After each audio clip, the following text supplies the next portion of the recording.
da quinta série C, A Grande Árvore. Essa história começa com um menino bem pequeno, um índio. O nome era Perico.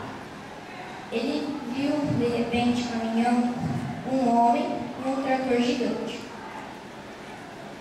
Daí, ele foi pegar ajuda com seus amigos para que não destruísse a grande árvore.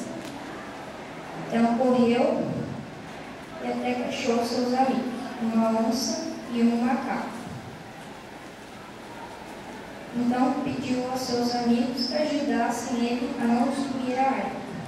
Os três correram e corriam, até que chegaram ao local onde tinha o homem e o escavadeiro.